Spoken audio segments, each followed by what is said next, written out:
Moving on now, unfortunately, to another fire, the Sepulveda Fire. Forward progress has been stopped. This one broke out overnight. The fire will still impact commuters who use the 405. We've got Roberta Gonzalez live in Brentwood with a look at the progress fighting this fire. Roberta.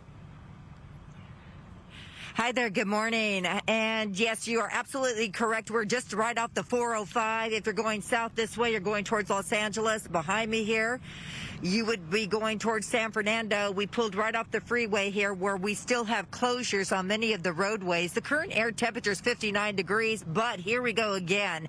The winds are currently offshore out of the north and northeast at 7, an occasional gust at 10. Wearing my mask this morning because we've had a blaze just after 11 o'clock last night. We had 40 acres burned here just about 100 to 200 feet above me here in the hillside, and firefighters were able to quickly jump on this. But I got to tell you something. Just joining me now is the PIO, David Ortiz from the Los Angeles Fire Department. And sir, thank you so much. We just basically met. It's a pleasure to have you here this morning. Can you describe what happened here overnight? Yes, so as you mentioned, we have red flag conditions here in Southern California, meaning that we can expect 25-mile-an-hour winds.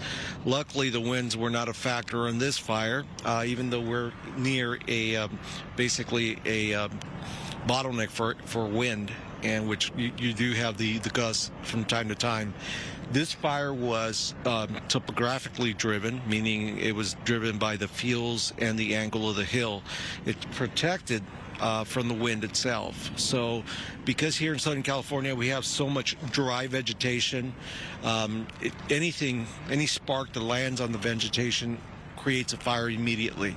And so even without the wind, we're in a very desperate situation because we need to get firefighters on the fires very quickly to keep them from becoming large fires like we had yesterday with the Hughes fire. Oh, yes. So the firefighters on this one were able to get the upper hand on it very quickly with five helicopters that were medium-sized and then 2 additional heavy helicopters.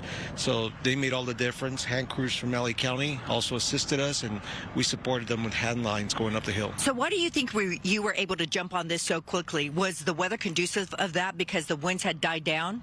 That is correct. That and also the people being alert. People are on edge right now, and they're calling 911 as soon as they see a fire, and we respond in massive way because we recognize that the fire spread is very quick. We've had it over a decade of drought in Southern California, and then 2 years ago we had some rains that brought up a fresh crop of grass, which ignites immediately. We're going to have rain possibly this coming weekend, but all that is going to dry out shortly after that. So it's a significant issue right now in Southern California with all this dry vegetation. A lot of areas that burn in Santa Monica Mountains haven't burned in decades. So. Yeah, and I have a funny feeling you're going to be around for a while because there's a lot of mop-up duty taking place for those hot spots. So if you don't mind, we'd like to get back to you a little bit later in the program as well. But for now, from Sepulveda Boulevard, I'm Roberta Gonzalez. Back to you in the studio. Yeah, we appreciate that, Roberta. Thank you.